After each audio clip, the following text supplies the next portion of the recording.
Okay, gals, so to build on the idea of the strength of that, the strength of how we move, the quality with which we move, good mobility, we have to have good pliability, like the foam roller or the massage tools. We have to have good flexibility, which is the range of motion that a tissue can move through. And then we have to have good strength to move us through that range of motion.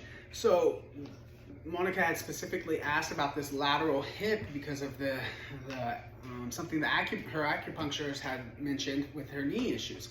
The lateral hip is very notorious for that because it has very thick fascia that runs on the outside of the muscles. This can be connecting all the way the fascia actually goes past your knee and past your ribs, but the muscle tissues in the kinetic chain that usually start to interplay here can be the calf, as we talked about in our stretch today. It comes up through that target area. It goes to the high butt and lateral butt and tissues through there, and it goes through the lower back, connecting into the floating ribs here. So those are your most common areas that knee pains will start to affect, down the chain and the ankle as well.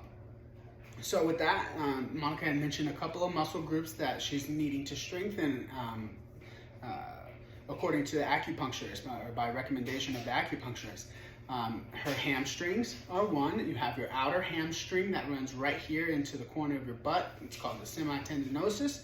Then you have your outer quadricep muscle here. That's called the vastus lateralis.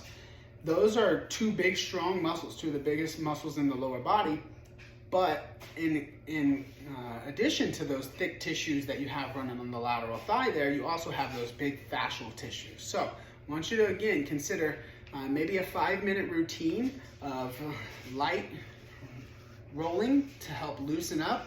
And light becomes a term as you progress with it. Light is, what was light is no longer, or what was hard, it becomes light and you don't feel it anymore. So you have to push a little bit harder to get that same massage effect. So that's just the progression of this. Know that as you get more pliable, you have to work a little bit harder to get into the tissue and become more pliable. So 2 to 3 minutes maybe of releasing that tissue with a light massage. 2 to 3 minutes of maybe activating that tissue. You know how to strengthen that side thigh. We've worked on the clamshell and external rotation. That's going to hit more of your hip component and high hip muscles, but those do attach down to the knee.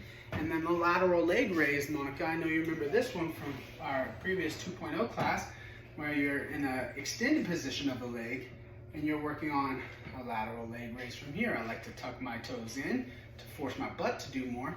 But in this case, you may just go straight out in front so that the whole lateral thigh strengthens from the hip bone and even the tissues above the hip bone down to the thigh into the knee. So those two exercises are abduction and external rotation. Those are your primary moments of contracting through those tissues on the side, but those muscles work in extension of the hips, flexion of the hips. They work in our hinges. Technically, they're there and they're working with all of our lower body stuff. What I would suggest, again, a short segment of foam rolling, a short segment of activating the tissue, and then a short segment of stretching that tissue. Easiest stretches for that tissue are a light figure 4, where I'm either laying on my back or I'm in a chair with my legs straight. I'm going to go with a light figure 4 and the pull across.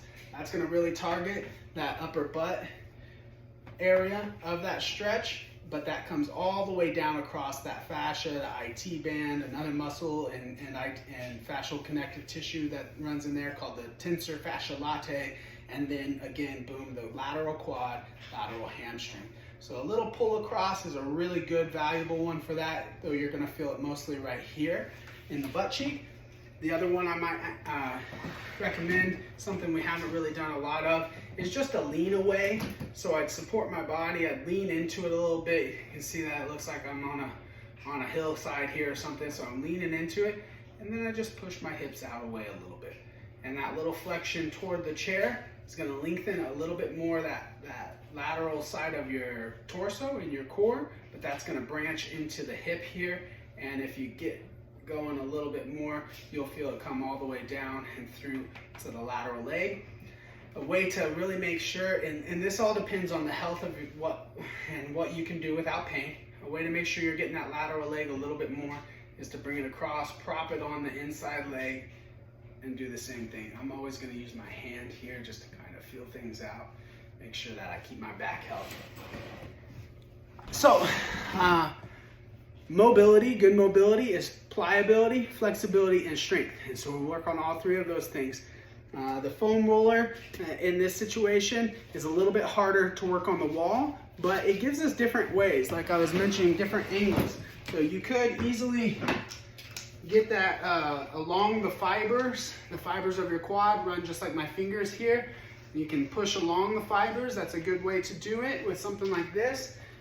Or you can go across the fibers and lean into the wall and kind of turn that thigh side to side so it's coming across the fibers of that leg, and that becomes a little bit more effective, a little bit more discomforting too. So take care of yourselves, use that day to day, especially if you're having additional aches and pains. That's really what this stuff is good for, is when you've overdone it and it's barking at you a little bit.